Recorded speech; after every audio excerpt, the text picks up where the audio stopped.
It's a blistering summer morning. The sun knifes through the cypress trees as police get an emergency call from a panicked resident.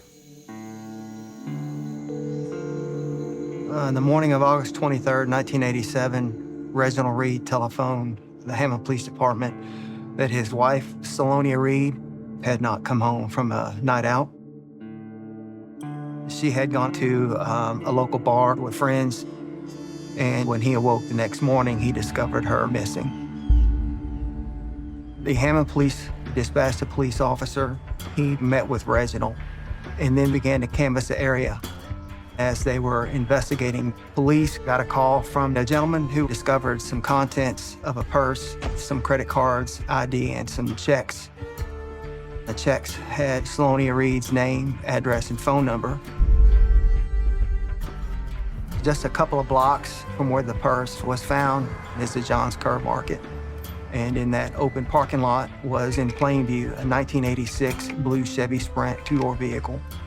They called in the license plate, and it came back registered to Selonia Reed. The officer looked into the passenger side window and saw the deceased body of Selonia Reed. Selonia's body was beaten. She was stabbed in the chest, neck area. Her face was bludgeoned in. Her body was stripped naked.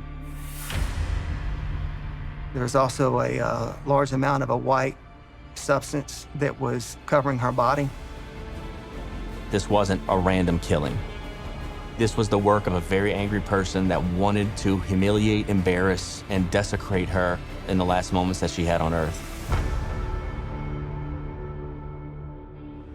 Police collected everything that was in the vehicle. They collected all of Selonia's clothing. There was miscellaneous contents along the floorboard, and there was a Winston cigarette butt. Selonia Reed was not a smoker, neither was her husband.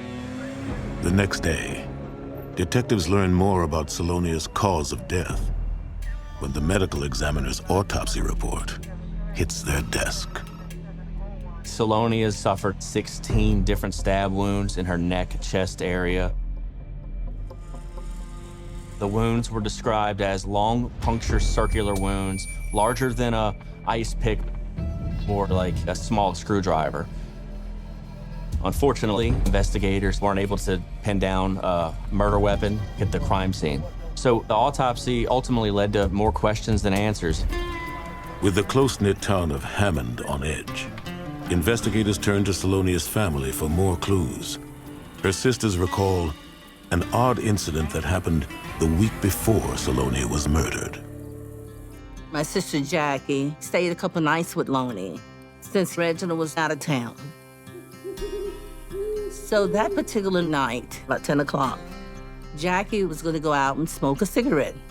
As she opened the door to go out, there was a guy. I mean, like right there. Jackie said, What are you doing here? Who are you? And he told her, it's Jimmy Ray. And ever since then, we kind of thought Jimmy Ray was involved. Jimmy Ray Barnes told police that he washed Selonia's car. He also said that he smoked Winston cigarettes. Well, they found a Winston cigarette butt inside her vehicle. Unfortunately, in 1987, DNA testing was in its infancy, so the cigarette butt was never tested. Without hard evidence linking Jimmy Ray to Selonia's murder, detectives take his statement and let him walk. Detectives meet with Selonia's husband, Reginald, again. As they speak to him, something catches their eye. Investigators noticed scratches on Reginald Reed's neck. They ran in length, just a couple of inches on both sides.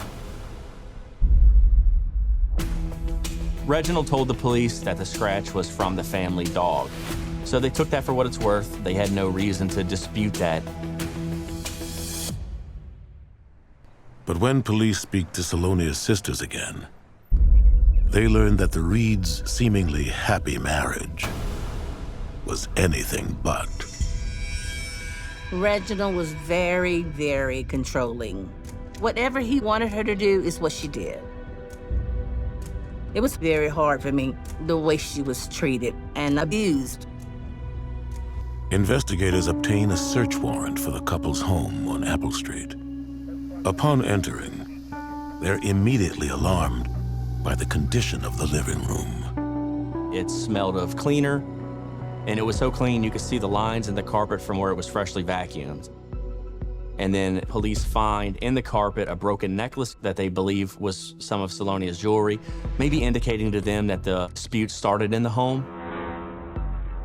Police also found a bottle of Wanderer hand lotion inside the residence. They obtained a sample from the crime scene, and they were able to test that and determine that the substance on Selonia's body was in fact Wanderer hand lotion. To me, the fact that that lotion was there and was chemically consistent, that was just too much adding up. It was another detail that linked Reginald Reed to that crime scene. A witness comes forward with a story. The night before Selonia's body was discovered, a witness was getting gas at the John's Curb Market. This person noticed a blue sedan drive through the parking lot that looked suspicious. The witness indicated that she got a good look at the driver and the front passenger. The witness wrote down the license plate of the vehicle, and after hearing on the news about Selonia Reed's murder, called the Hammond Police Department. They run the license plate and they find out that the car belonged to Reginald Reed's mother. At that point, the detectives created a photo lineup that they could show to this witness. They used a photograph of Reginald Reed. They also added a picture of Jimmy Ray Barnes, the man standing there outside of Selonia's house the week before the murder.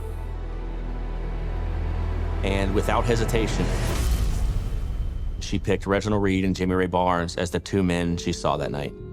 Ultimately, the district attorney's office felt the case didn't have enough evidence to move forward on the prosecution level.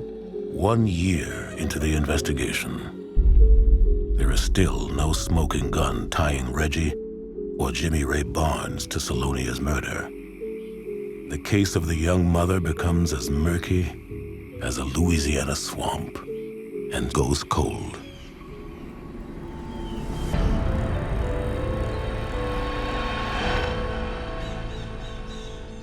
In 2011, Louisiana State Police get involved in the cold case and ask Barry Ward to start the investigation again, to reopen it, to see where you can go with it. I sent the evidence off to the DNA lab, and I got a call back that we got a hit on the cigarette butt. Jimmy Ray Barnes. I laid out the facts to the grand jury, told them everything we had, and the grand jury returned an indictment against Reginald Reed and Jimmy Ray Barnes for the second-degree murder of Selonia Reed. Reginald was arrested in his home, and Jimmy Ray Barnes was arrested in Georgia and flown back to Louisiana to face prosecution. Jimmy Ray Barnes is finally ready to talk. I was driving the car. He told us that Reginald Reed called him and said, "Hey, I need you to go get my mother's car. I need you to come pick me up from the John's Curb Market, from the gas station." I did see the body in there, and I panicked. Ultimately, Jimmy Ray Barnes made the decision to testify. In exchange for his testimony against Reginald Reed, Jimmy Ray Barnes pled guilty to accessory after the fact of second-degree murder and received a 5-year sentence.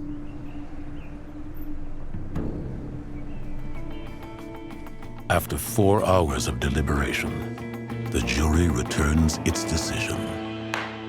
Reginald Reed was sentenced to life in prison after being found guilty of killing his wife in 1987.